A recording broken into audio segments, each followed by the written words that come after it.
세상에 나 한 사람밖에 없었을지라도 독생자 예수 그리스도를 망설임 없이 내어주실 우리 아버지 하나님의 복음 안에 담아두신 그 사랑이 오늘 말씀 가운데서도 우리 가운데 크게 깨달아져 주님의 마음을 받는 저희가 되기를 소원합니다. 우리가 보는 요나서에서는 큰 변화들이 일어나고 있습니다. 먼저 3장 1분이 요나라는 한 사람이 변화했고 니느웨라는 큰 성읍이 하나님 앞에서 변화하고 있었습니다. 먼저 우리는 니느웨 성읍의 변화에 대해서 잠시 살펴보며 말씀을 시작하려 합니다. 니느웨는 악독이 가득 찬 도시라고 요나서 1장 1절부터 말씀하고 있지요. 하나님께서 요나 보고 일어나서 저 큰 성읍 니느웨로 가서 그들에게 하나님이 전하신 그 말씀을, 주신 그 말씀을 전하라고 합니다. 1장에서는 그 메시지가 정확하게 공개되지 않으나 요나는 그곳으로 가지 않지요. 그러면서 하나님이 하신 말씀은 그것을 향하여 외치라.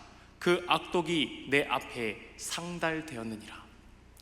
하나님 앞에 상달되는 악독은 어느 수준이면 그 악독이 하나님 앞에 상달되어 이제 그 땅을 무너뜨리리라고 말씀하실까요? 오래 참으시는 하나님께서 얼마나 그 도시의 악독이 심각하였으면 선지자에게 이런 말씀을 하셨을까 생각을 해보게 됩니다. 그런 니느웨 땅에 하나님이 선지자를 보내어 하나님의 경고의 말씀을 전하게 하시고 그 땅을 변화시키십니다. 5절 말씀을 보면 니느웨 사람들이 하나님을 믿는다라고 하고 금식 선포하고 높고 낮은 자를 막론하고 굵은 베옷을 입는다고 하지요. 그 일이 니느웨 왕에게도 들렸습니다. 니느웨 왕이 백성에게서부터 그런 일들이 시작되면, 어떤 민심의 변화, 영적 변화가 일어나면 왕의 입장에서는 어떻겠습니까? 왕이 명령한 적도 없고 중간관리된 중에 연루된 자도 없는데 어떤 일이 백성 가운데 일어난 것인가? 보통은 그 백성들을 잡아들여 조사를 하지 않을까 생각해 봅니다. 그런 것이 정치고 행정의 방식이 아니었습니까? 그런데 니느웨 왕은 그 시대의 그때는 달랐습니다. 백성으로부터 시작되었던 회개의 역사가 왕까지 바꾸어 놓아서 왕도 같이 왕복을 벗고 베옷을 입고 제의에 앉아서 회개하는 국가적인 전체의 회개가 일어나게 됩니다. 그리고 그 결론은 아름답게 끝이 나지요. 10절에 하나님이 그들이 행한 것 곧 그 악한 길에서 돌이켜 떠난 것을 보시고 하나님이 그 뜻을 돌이키사 그들에게 내리리라고 말씀하신 재앙을 내리지 아니하시니라. 요나서의 결론이 3장 10절에서 나도 사실은 어색하지 않을 것 같습니다. 하나님의 목적이 니느웨에 대한 하나님의 자비하심으로 끝이 나고 그 백성이 아무리 큰 악독에서라도 하나님께 진심으로 그리고 전심으로 회개를 할 때 하나님은 그 회개를 받아주시는 자비롭고 은혜가 풍성하신 하나님이시라는 것을 선포하기 위하여 요나서가 기록되었다면 3장 10절 마지막 말씀으로 요나서는 정리가 되어도 참 좋을 것 같습니다. 그런데 이 요나서를 예수님께서 마태복음과 누가복음에도 인용을 하셨습니다. 마태복음 12장 39절에서 41절 말씀을 보시면 예수님께서 이와 같이 말씀하십니다. 다 함께 읽겠습니다. 시작. 예수께서 대답하여 이르시되 악하고 음란한 세대가 표적을 구하나 선지자 요나의 표적 밖에는 보일 표적이 없느니라. 요나가 밤낮 사흘 동안 큰 물고기 뱃속에 있었던 것 같이 인자도 밤낮 사흘 동안 땅 속에 있으리라.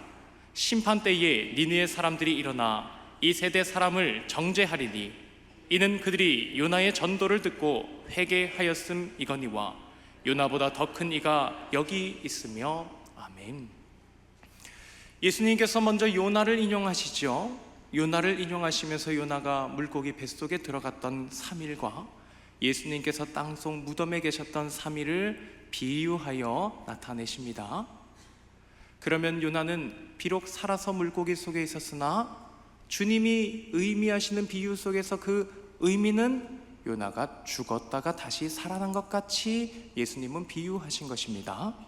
그리고 둘째로 우리가 연결해 볼 것은 심판 때에 니느웨 사람들이 일어나서 이 세대 사람들을 정죄한다고 주님이 말씀하셨지요. 그 이유는 그들이 요나의 전도를 듣고 회개하였기 때문이라고 주님이 말씀하십니다. 이제 니느웨 사람들은 요나서 3장에 기록되었던 그 역사적인 실제 사건을 통하여서 하나님 앞에서 회개의 표본이 되었습니다. 회개하지 않는 자들을 정죄할 위치에 서는 회개의 표본이 된 것입니다.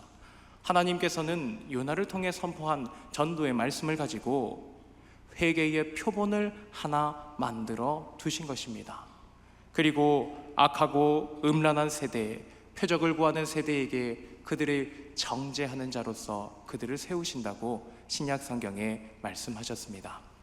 그러면 요나 시대에서는 그들이 어떤 의미를 가지고 있는 것일까요? 첫 번째로 분명한 의미는 하나님께서 니느웨 백성들도 아끼셨다 하는 것이겠지요.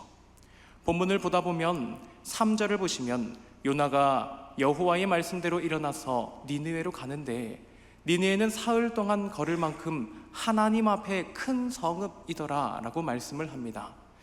우리가 자연스러운 문맥으로 읽어보면 니느웨는 사흘 동안 걸을 만큼 큰 성읍이더라 라고 써도 전혀 어색하지 않은데 하나님 앞에 큰 성읍이더라 라고 하여 하나님께서 그 성읍을 크게 여기고 계시는 하나님의 의미를 두셨다 하는 느낌을 받도록 기록을 하고 있습니다. 그리고 요나가 전도를 하여서 그 전도를 듣고 회개하였다고 예수님의 말씀에는 말씀하고 있는데 요나의 전도는 어떤 것이었을까요?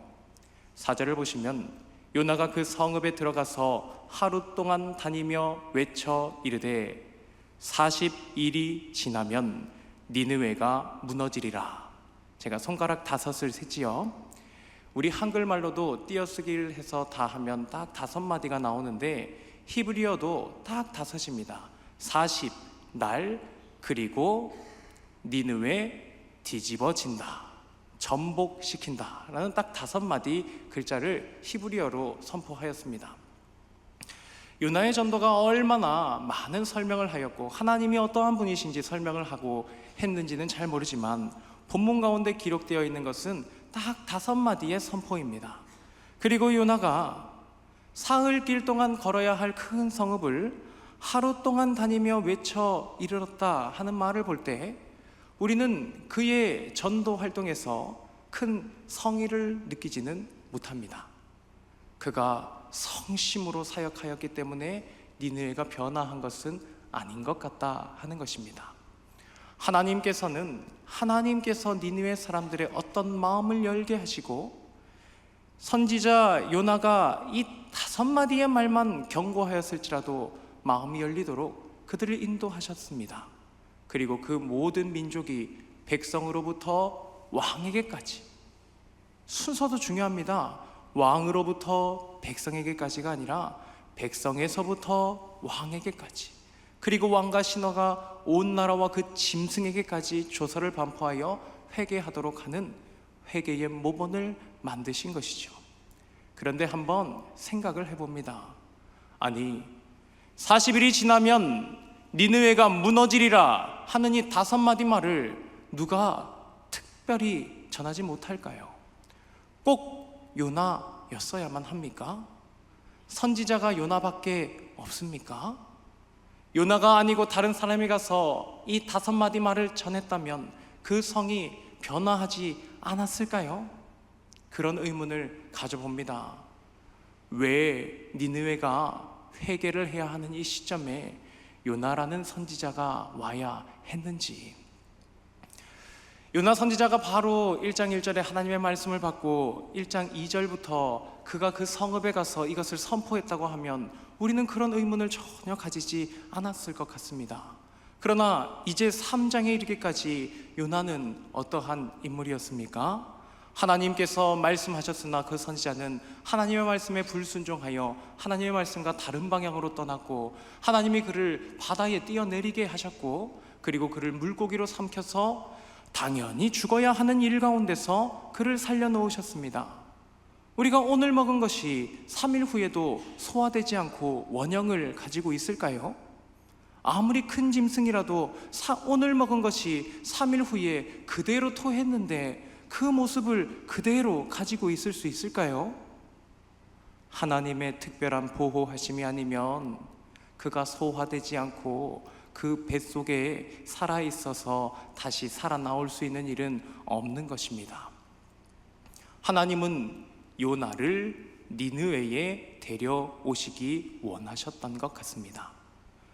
그러므로 하나님은 니느웨의 변화도 본문 가운데 보여주시지만 분명히 하나님이 바라시는 주목은 요나라는 한 사람을 통하여 무언가를 바꾸고 싶어 하시고 요나를 바꾸고 싶어 하신다는 하나님의 마음을 우리는 본문 가운데 느낄 수 있게 됩니다.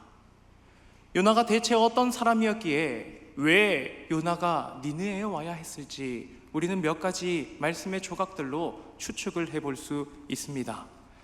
구약성경 열왕기하 14장 25절과 27절을 보면 북이스라엘을 불쌍히 여기신 하나님의 구원의 말씀이 기록되어 있습니다.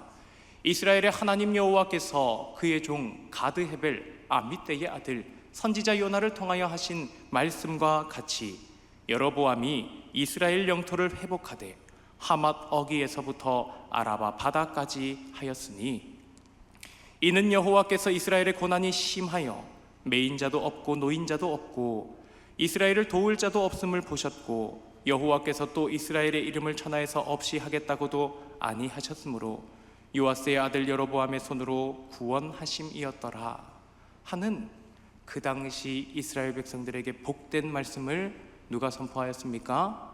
요나 선지자가 선포하였습니다. 우리의 입장에서 우리 대한민국의 명운을 바꿀 만한 이러한 말씀을 하나님께 받아 먼저 예언으로 선포했던 선지자요 목회자가 있다면 백성들에게 어떻게 대우를 받았을까요? 많은 백성들이 그 선지자를 존중하지 않았을까요? 많은 백성들이 그 선지자를 하나님의 사람으로 여기지 않았을까요?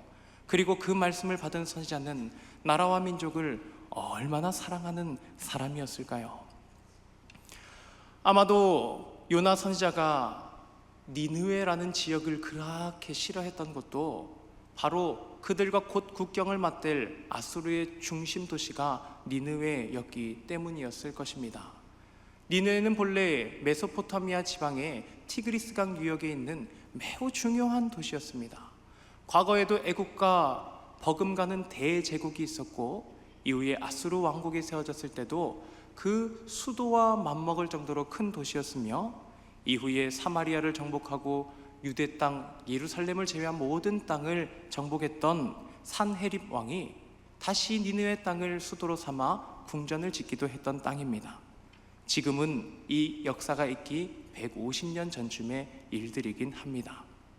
아무튼지 아수르는 북이스라엘의 대적이었고 그들과 경쟁 관계에 있는 적국이었습니다.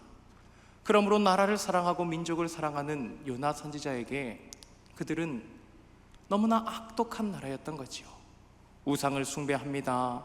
다른 나라를 복속시키는 제국입니다. 노예로 삼고 남의 것을 빼앗기를 쉽게 아는 자들입니다. 하나님의 공의와 정의로 봤을 때 용서할 가치가 없는 자들이요 하나님의 심판이 속히 임해야 하는 사람들입니다. 그런데 하나님께서 그들에게 경고하게 하시면 혹시나 그들이 회개하여 자비로우신 하나님의 은혜를 입을까 하여 그는 그 말씀을 선포하는 선지자가 자기가 되고 싶어 하지 않았던 것 같습니다. 하나님께 선지자가 자기밖에 없습니까? 적어도 나는 그것을 선포하기 쉽지 않았던 것 같습니다.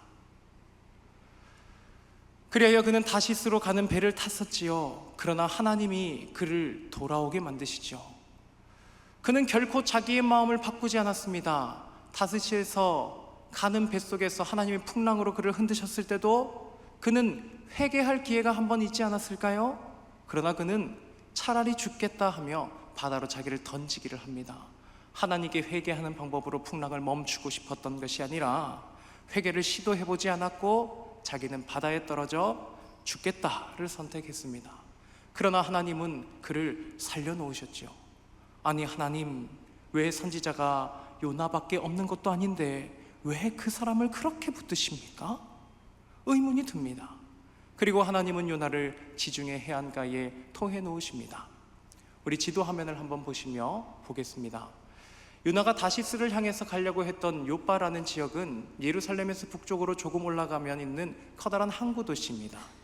그곳에는 지중해를 건너편을 갈 수 있는 커다란 대항들도 정박을 하는 곳이었습니다. 그래서 그곳에서 마침 다시스로 가는 배를 만나서 그가 타고 갔지요.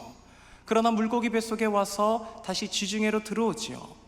우리 어떤 분들은 니느웨가 해변가에 있어서 물고기가 니느웨에 토해 놓은 줄 아실 수 있겠지만 지리적으로 그렇지는 않습니다. 요나는 저기 저 땅 어딘가에 토해짐을 당했습니다.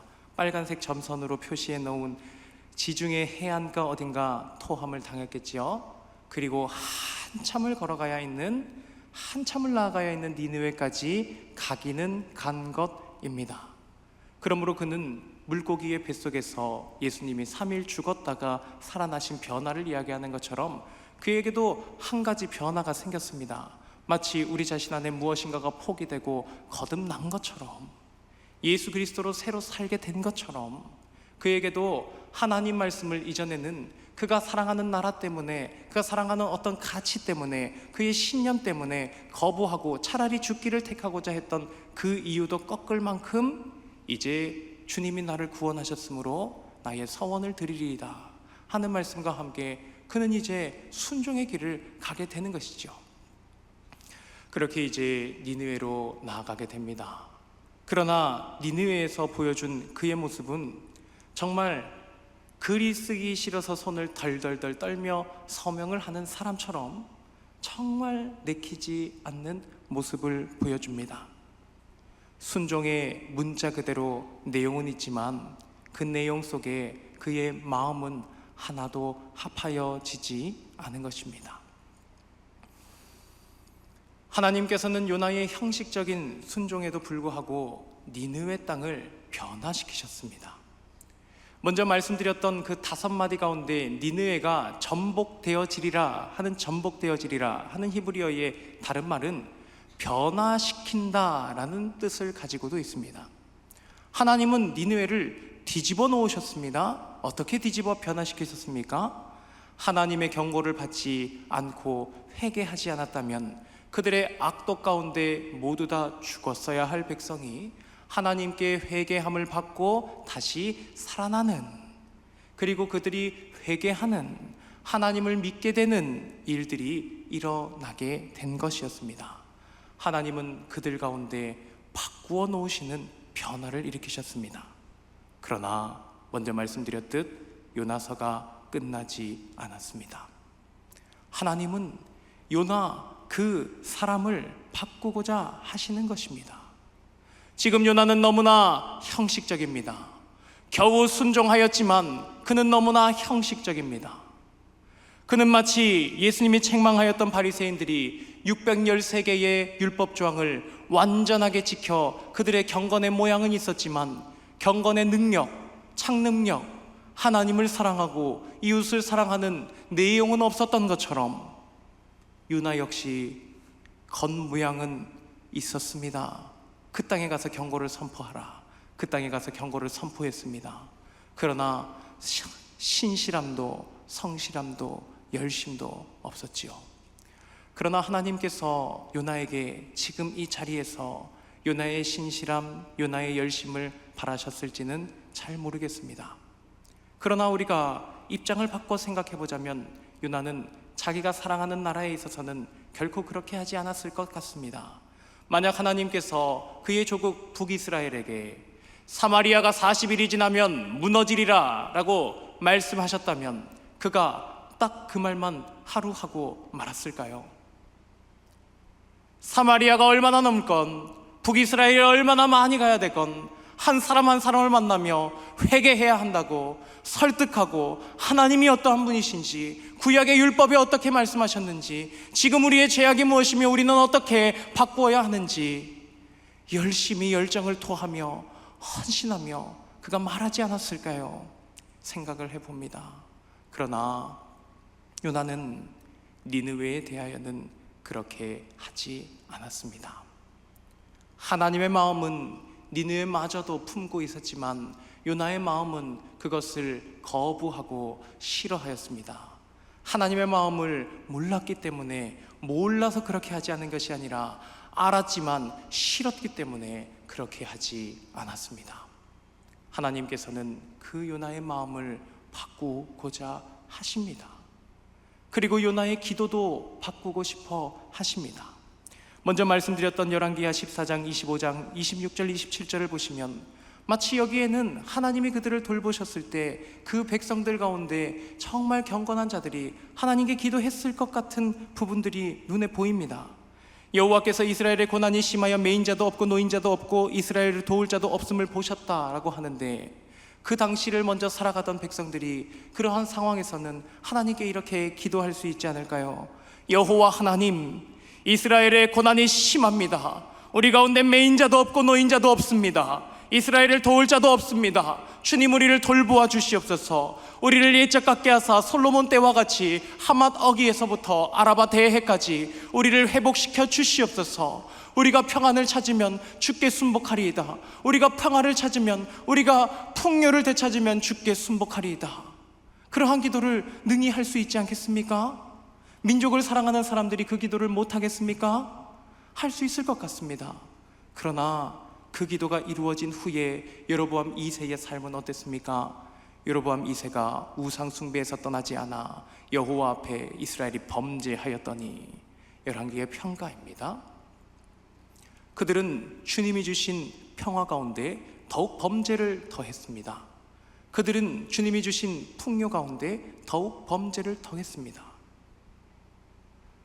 우리의 기도는 또 어떨까요? 우리의 삶의 환경 무엇인가가 결핍된 것이 채워지면 우리가 하나님을 더 사랑할 수 있겠습니까? 우리가 지금 평화롭지 않은 그 어떤 것이 없어서 하나님을 사랑하지 못하는 것일까요? 주님은 요나에게 묻고 싶어 하실 것 같습니다. 이것이 이루어지면 정말 돌아올 수 있느냐? 이것이 채워지면 정말 돌아올 수 있느냐? 하나님은 그들을 불쌍히 여기셔서 그들을 채우셨습니다. 악한 왕 여로보암을 통해서도 그를 영광받는 이치에 올리면서까지 그들의 땅을 솔로몬이 다스렸던 지역까지 하맛 어기에서 다메섹을 포함한 아라바 대해까지 다 회복시켜 주셨습니다. 그러나 그들은 더 우상 숭배했고 더 큰 땅을 탐했고 아래로는 남유다를 탐하기 시작했습니다. 채워져야 사랑할 수 있는 사람의 욕심은 끝이 없는 것입니다. 채우면 더 채우기를 바라는 것이 사람의 타락한 본성인 것입니다. 주님께서 사랑받으신 여러분, 주님께서 사랑하시는 성도 여러분, 하나님께서 요나에게 니느웨를 보게 하시며 무엇을 생각해야 한다고 말씀해주고 싶어 하실까요? 그 악독을 저질렀으되 회개하여 용서받는 저 니느웨를 보며 지금 이스라엘에게 필요한 것이 무엇인지 깨달아야 하지 않을까요? 당시 북이스라엘에게 필요했던 건 더 넓은 영토와 그들을 위협하는 대적이 사라지는 평화와 그들이 가난했던 것이 벗어지고 모두가 풍요로워지는 것입니까? 아니면 그 모든 것 그대로 있더라도 하나님께 통회, 자복하고 회개하며 돌아가는 것입니까? 그들에게 필요했던 건 회개였던 것입니다. 선지자가 민족을 사랑하여 기도해야 했던 건 회개였던 것입니다. 하나님, 니느웨가 저 악독한 백성이 하나님 아버지 앞에 죄악을 버리고 기도할 때 들으신 하나님이시여, 주의 백성이 주 앞에 회개하여 돌아오도록 그들을 붙들어 주시옵소서. 그들의 마음을 움직이도록 저에게 힘을 주시옵소서. 하나님을 위하여, 민족을 위하여 저를 사용하여 주시옵소서. 요나가 그렇게 기도가 바뀌어야 했던 것 아닙니까? 그러면 우리도 기도가 바뀌어야 하지 않을까요?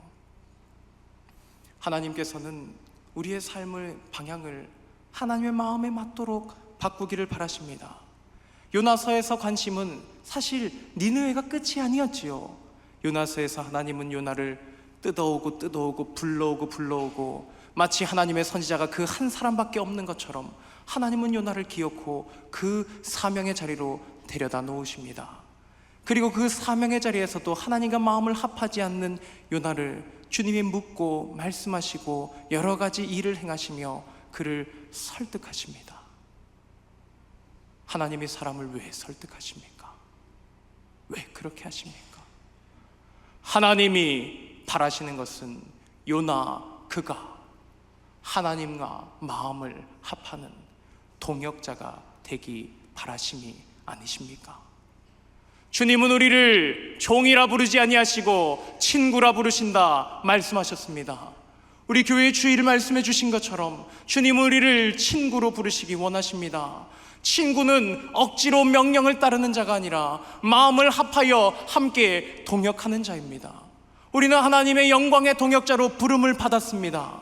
그리고 우리가 여기에 있는 이유는 요나가 거기에 있어야 할 이유가 분명했던 것처럼 민족의 회개를 깨닫고 백성에게 그가 나아가야 할 방향이 분명해졌어야 하는 것처럼 오늘 우리가 이 자리에 있는 것도 분명한 하나님의 의도와 뜻이, 나를 바라보시는 하나님의 뜻이 있는 것입니다. 주님께서 사랑하시는 성도 여러분, 내 사명의 자리에 지금 나의 마음이 합하지 않고 열심히 나지 않는다 하여 그 자리를 떠나서는 안 됩니다. 주님이 반드시 우리를 끌고 오실 것입니다. 우리를 잡아먹어서라도 끌고 오실 것입니다. 주님이 바라시는 그 자리가, 나와 함께 동역하고 싶어 하시는 그 자리가 여기이기 때문입니다. 그러면 여기서 우리는 생각해야 합니다. 나는 왜 여기 있는지, 주님은 여기서 내가 무슨 마음으로 무엇을 하길 바라시는지 주님의 마음을 생각해야 하는 것입니다. 우리나라의 최초의 조직교회라고 할 수 있는 세문안교회에서도 요나서 말씀을 강해할 때 이러한 질문을 하였습니다. 이러한 예화를 든 적이 있습니다. 우리나라에 선교를 와서 큰 일을 행했고 세문안교회를 개척하였던 언더우드 선교사님을 잘 아실 것입니다. 언더우드 선교사님은 본래 인도 선교사로 준비를 하고 인도 선교사로 서원을 하고 기도하던 분이셨습니다. 그런데 그분이 자서전에 남기기를 하나님이 이런 음성을 생각나게 하셨다고 합니다. 너는 왜 조선을 위하여 기도하지 않느냐? 그리고 그분은 마음을 바꾸어 조선을 위하여 기도하다가 조선에 왔고 조선에 교회를 세웠습니다. 그리고 지금은 양화진에 묻혔지요. 그리고 이런 질문을 했습니다. 요나에게 이러한 질문을 한다면 너는 왜 니느웨를 향하여 기도하지 않느냐? 너는 왜 니느웨를 향하여 기도하지 않느냐? 하나님께서 요나에게 물으신다면 요나가 어떤 대답을 드릴 수 있겠습니까? 10,000가지를 대답하여도 한 가지도 합당한 이유가 없을 것입니다. 주 예수 그리스도의 십자가 사랑으로, 주 예수 그리스도의 부활의 사랑으로, 주 예수 그리스도의 성령을 보내시는 그 사랑으로 지금 교회로 살아가고 계시는 성도 여러분, 주님께서 우리에게 똑같이 물으시면 우리는 무엇이라고 대답하면 좋을까요? 너는 왜 그를 위하여 기도하지 않느냐? 너는 왜 조국을 위하여 기도하지 않느냐? 너는 왜 하나님 나라를 위하여 기도하지 않느냐? 우리에게 주님께 드릴 대답이 없습니다. 그러므로 우리는 변화를 하기 바랍니다. 주님은 오늘 나를 바라십니다. 주님은 오늘 내가 변화하여 내 마음이 버려지고 주님의 말씀으로 새롭게 채워지기를 바라십니다. 주님은 나와 함께 같은 말로 대화하길 바라십니다. 주님이 바라시는 대화의 주제는 하나님 나라입니다. 주님이 바라시는 대화의 주제는 내 소유에 갇혀있는 내 주변이 아니라 더 넓은 것입니다. 주님은 나와 함께 하나님 나라를 다스리고 싶어 하십니다. 그러므로 우리는 조국도 북한도 전쟁통에 있는 저 먼 나라도 지구 반대편에 굶주리는 나라도 함께 하나님 때문에 품고 기도하며 살아갈 수 있는 줄로 생각합니다. 주님의 나를 바라시는 마음을 받아 주님을 바라시는 마음으로 가득하여 하나님과 서로 마음을 헤아리시는 친구가 되시는 우리 모든 성도님들 되시길 주님의 말씀 붙들고 축복합니다.